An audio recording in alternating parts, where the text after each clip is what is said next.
It was only when I talked to Craig that I became extremely excited of what this adaptation might look like.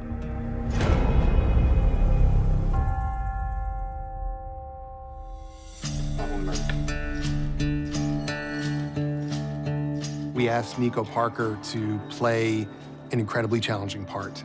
We have to fall in love with her. And she also has to be a specific kind of person, very different than the person that Joel is going to meet later in the episode in the guise of little Ellie.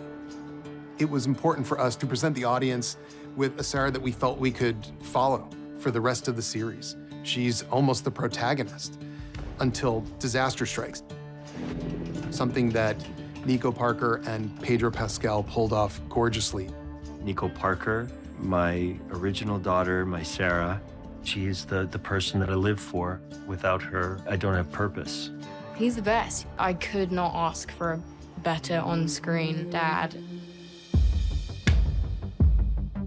A lot of the time with acting, you're not always seeing what you're reading and what the audience is seeing. So a lot of the time you're kind of making up in your head, which on one hand is really amazing because you can create this whole narrative in your brain that then you get to follow through with. And on the other hand, it's like you're watching someone die and you're just staring at like a patch of grass and like, the amazing thing about Fort McCloud is it was like you could just really immerse yourself because it's all in front of you. Like any time where I was scared, I was genuinely really scared. Dad!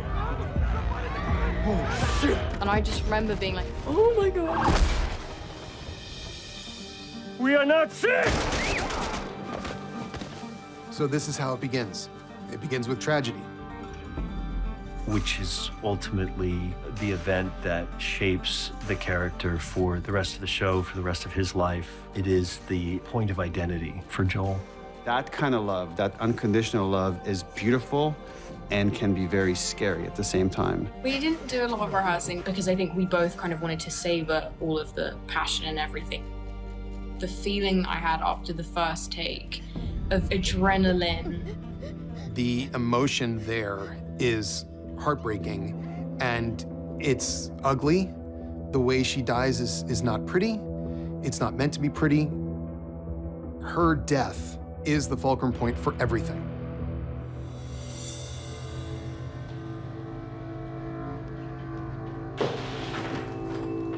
My name is Marlene. I'm the leader of the Fireflies in the Boston QZ. I first met Marlene almost exactly 10 years ago in 2012. It was to audition for the video game. As far as the HBO series, I don't remember when I first heard about it, but when I did, I was like, Mommy, want that. Did I think that they would actually cast me? No, I didn't. The hundreds of people that work on the game make you look like Marlene, make you look like the character, and turn it into a masterpiece.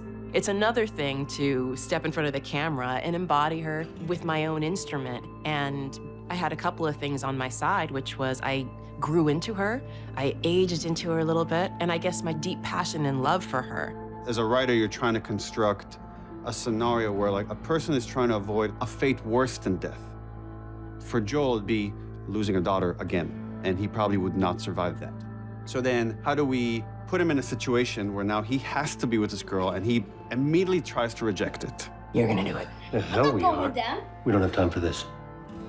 Joel is a broken man, and he meets this kid. Ellie's not a big fan of Joel when she first meets him. Their initial meeting doesn't really set them up to be the greatest of friends, but I think that's also because they're like similar personalities. They just clash, and they don't know how to relate to each other yet. Asshole! In the final moments of this episode, Joel forgets that the girl that is standing behind him is not his daughter. Primitive instinct takes over. He can't help but act. Something else took control of him in a similar way to how the cordyceps does, except for him, it's a version of love. The most remarkable thing about that moment is that when Ellie watches him beating a man to death, she is activated. Earlier in the episode, when Sarah sees him killing this old woman who's infected, who he has to kill, You killed her. she cries. Baby, I'm sorry. Ellie doesn't cry. Ellie likes it. She likes the idea of somebody defending her like that, and she likes the idea of that guy being punished. And this is where you begin to see the problem. but also the deliciousness of the pairing. These two are meant to be together, but look out.